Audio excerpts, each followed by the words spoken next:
Hi everyone, and welcome back to my channel and welcome to my guide to UE.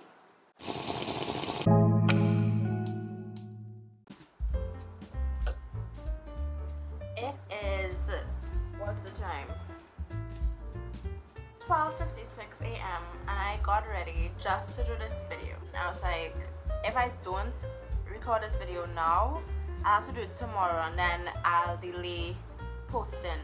And I want to keep consistent with my videos. I want to keep posting every Saturday, so it makes no sense for me to do this tomorrow. So I said, okay, let me just do it now. I wouldn't die if I go to bed late, because I go to bed late anyways.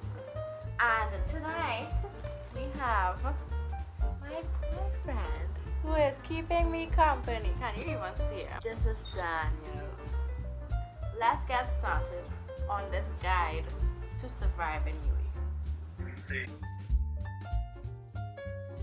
If you all see me looking down, it's because I am using a book to, keep me on track of what I'm supposed to be talking about. So after you get accepted to the University of the West Indies, you have to go through a whole process of registration. You have to register for your courses, you have to do academic advising, you have to send in documents. It's a lot, right? I want to talk about academic advising because not a lot of people know the importance of academic advising and they don't really go to academic advising. It's important to go because if you're not doing a special degree, then you don't know what courses you're supposed to be doing, and sometimes you get lost and it just makes everything more complicated than it should be. So I would tell you all to go to academic advice and make sure you talk to your advisor, ask them, even if you want to do a minor. So basically when you're doing a minor, you have to do 5 courses in that specific minor degree, right? And in the 3rd year, you basically send like a form at the dean's office and you declare your minor. What I did was, in my 1st year, I found out all the courses that I have to do one time, and the advisor moved around my courses so that I'll be doing some year 3 courses in year 2 so that I'll be able to do my minor courses.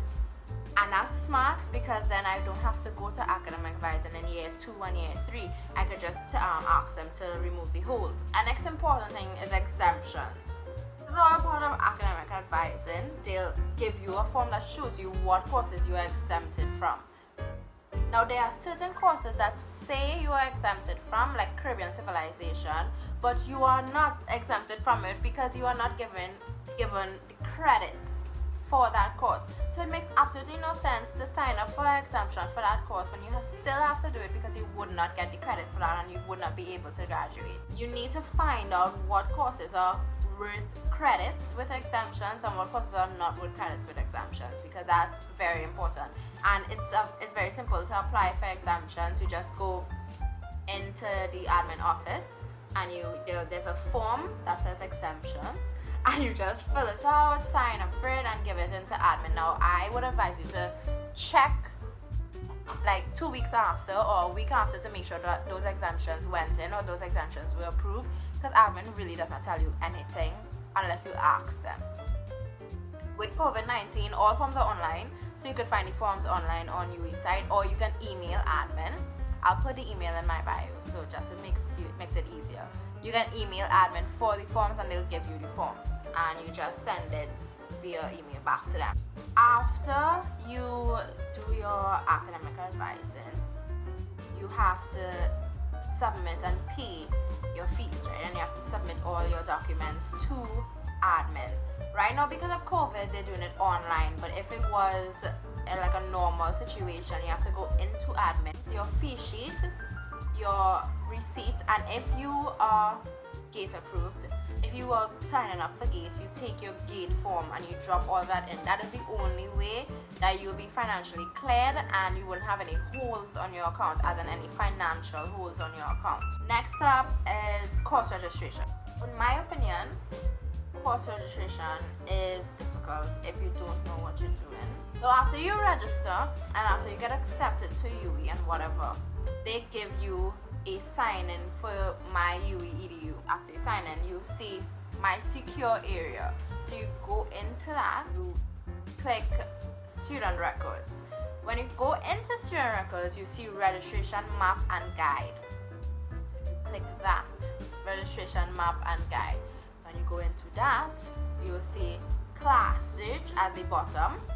Unless you know your CNR, which is like the code, CRN, CNR, which is like the code for the course, not the course code, that is a different code. So the easiest thing to do is you click on class search and they'll give you all the classes for your course.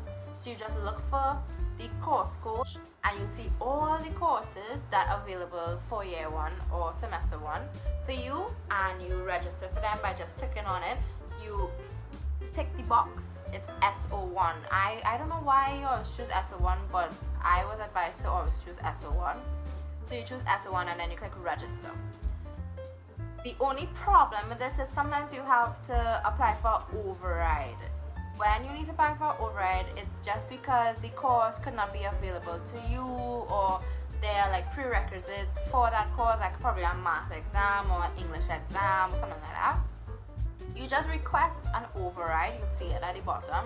Request override and just tell them the reason why you're requesting an override. The last part of registration, choosing your lectures and courses and your timetable, making your timetable. Making your timetable can be very stressful because you really need to manage your time, basically.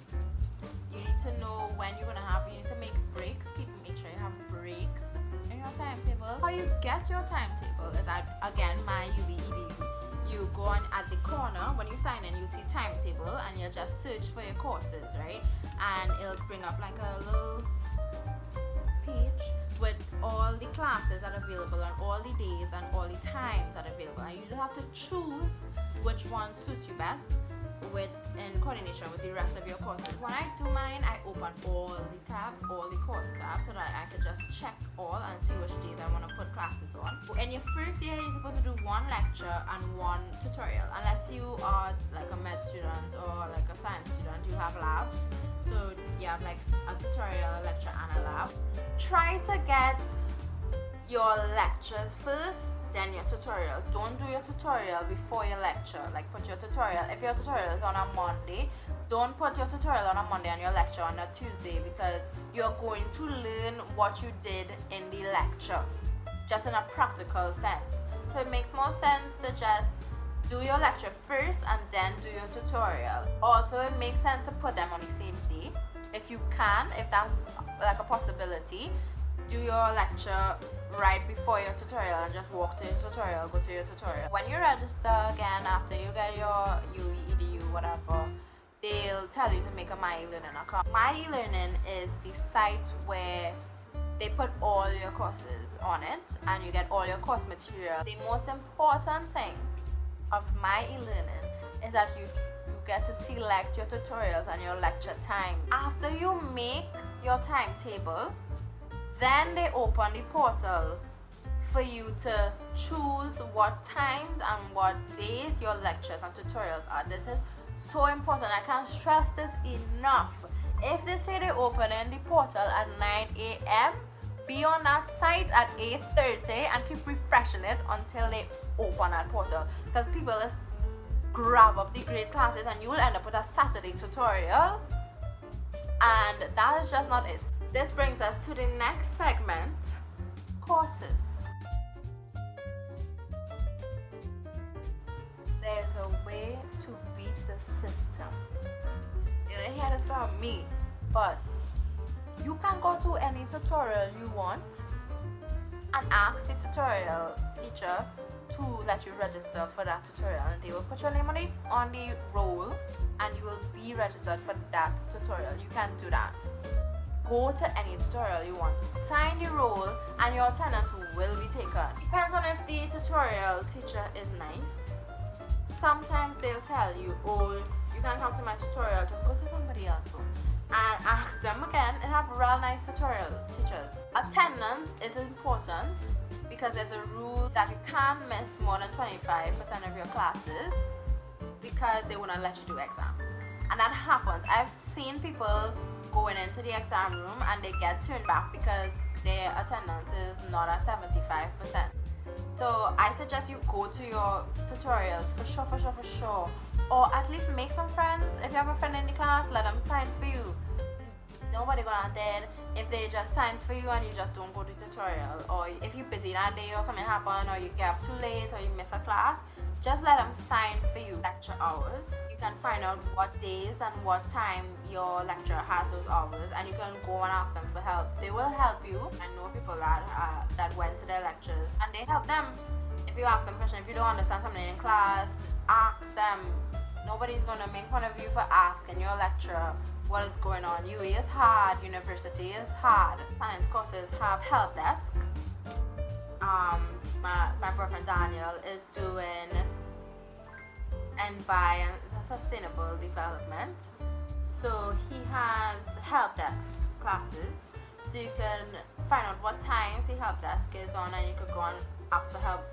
Aside only, registration drama, school drama, courses drama, group project drama, not knowing what to do drama, not understanding shit in class drama, there's UE life. I think you should take advantage of everything that the university offers. The thing that's most important to me about UE life is food. The food spots in UE, affordable food spots. We are in university. We don't have money to be spending $60 on some food for the day. I don't have that. First one, I think is my favorite food spot. The Roti Woman upstairs in Sac. It's right behind the juice places.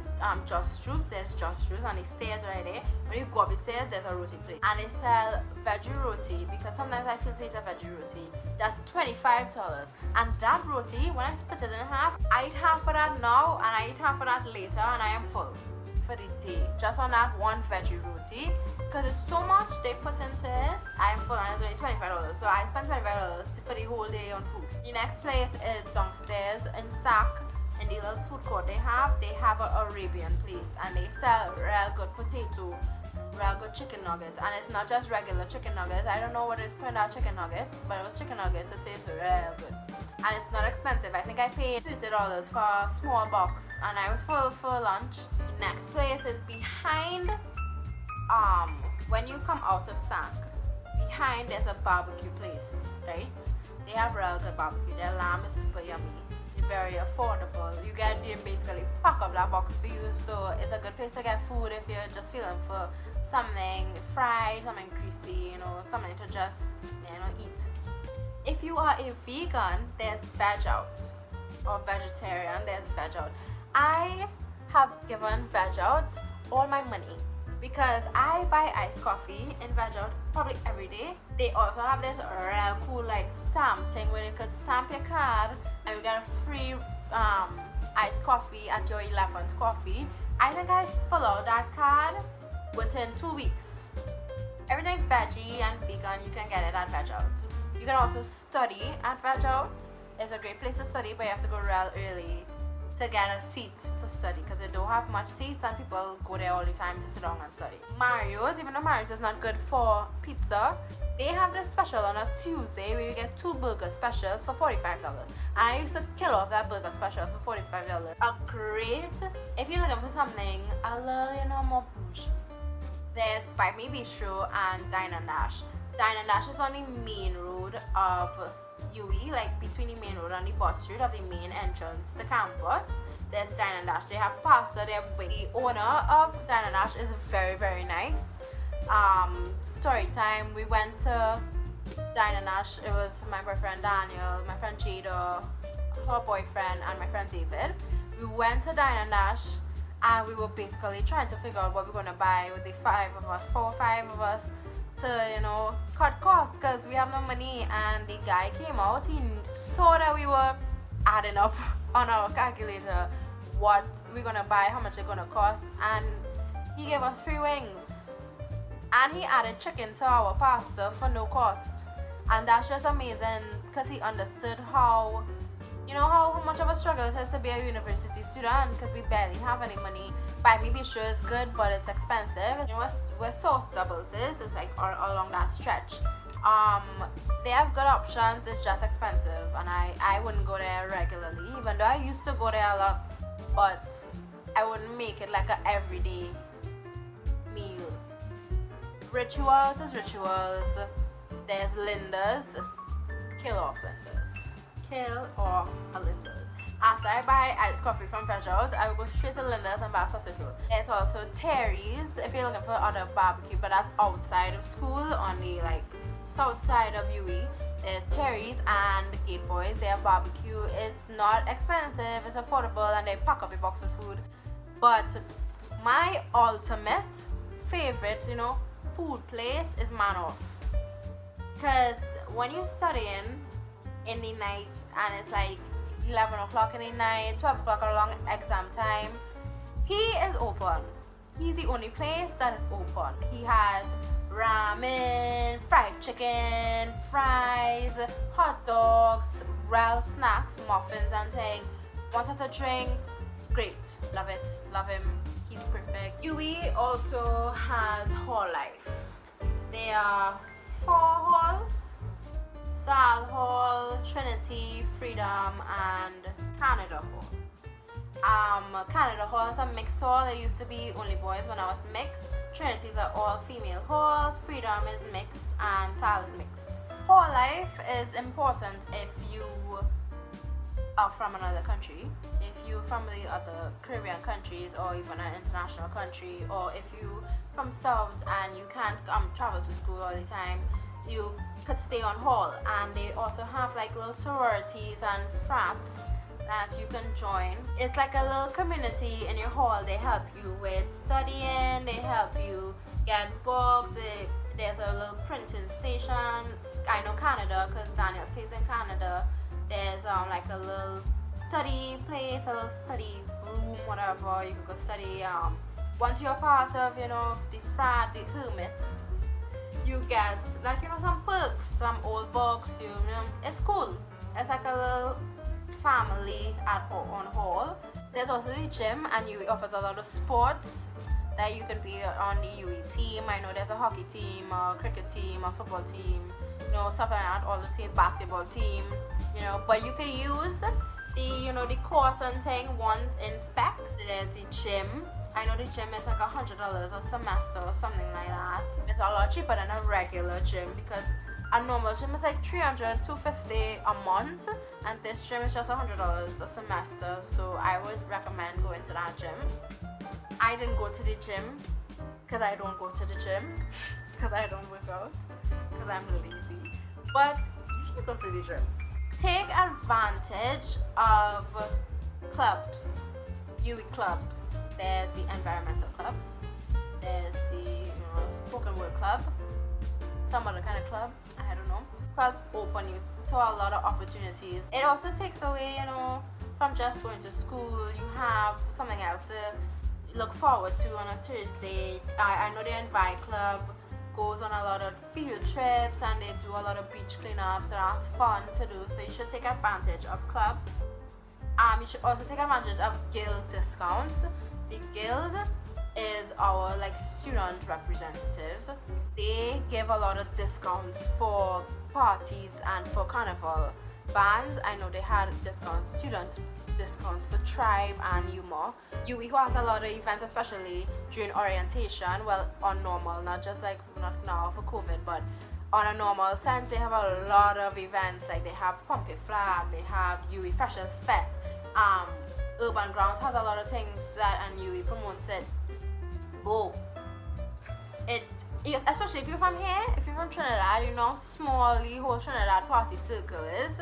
You get to experience all the other countries on all the other cultures, and they're real fun. If I'm being honest, they are super fun. That's what it has for UE life, basically. The most important aspect of surviving UE or surviving any university in general is time management.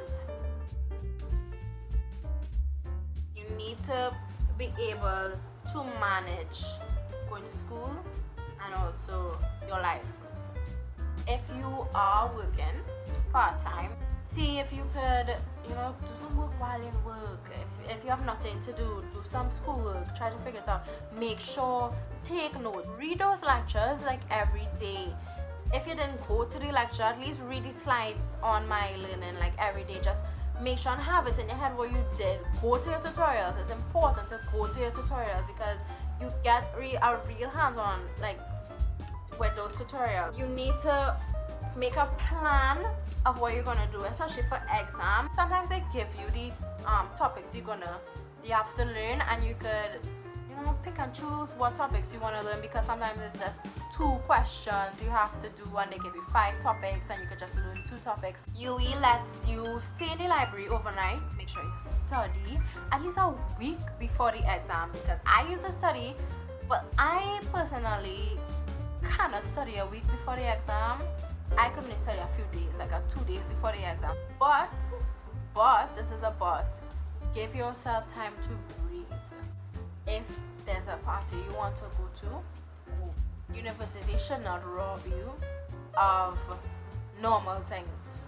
It should not rob you of living your life. It should not rob you of having a good time, and it should not rob you of being happy. You will stress out for your whole entire life for university, but nothing beats memories. If you know you could do it, go online with your friends, but come home at a suitable time where you could study, or come home at a suitable time where you don't be tired for class in the morning. Even if you wake up late for class, just go to class late. Being there makes a difference. You need to have things to de-stress. You need to enjoy yourself. That's just basically life, Last but not least, this is COVID-19 time. Online courses. For new students, you never really deal with university online, but for returning students, we had to go through that last semester. It's not bad, but it's not the same at all. I hate online class because I need hands-on attention in class. If you can't do your class on your bed, set up a little desk, get up in the morning, early in the morning, take a shower, have some breakfast, and sit by your desk and go to class. It's just like normal class. But I suggest you prepare a little space for yourself. That is class. Generally, for this whole COVID-19 thing, I know a lot of people will be stressed. I know, take care of your mental health. For exams, if you want to have like study groups, like over Zoom call or whatever, do that, have some interaction. I know a lot of people need social interaction to actually, be okay, and it sucks that we don't have that anymore, and you can't really go to school or physical school right now. But you can even invite your friends over for class, probably invite them over for class a day. You need to adapt to this new normal of online school. It's going to be real difficult, but you can do it. That's basically the whole of surviving UE, this guide to surviving UE. I hope that I helped y'all. I hope that I made some things clear. If you have any questions, you could comment below and I will reply to the questions. I will help. You could DM me on Instagram. The link to my account is in my bio, and you could ask me for help if you would like that. If I have any tourism majors out there that need some help, I will help you. Just message me. I will send you my assignments. I will send you my notes for my courses. I will help you out. We are in this together. That's the end of my guide to UE. I hope it was helpful. I'll see you guys next week Saturday.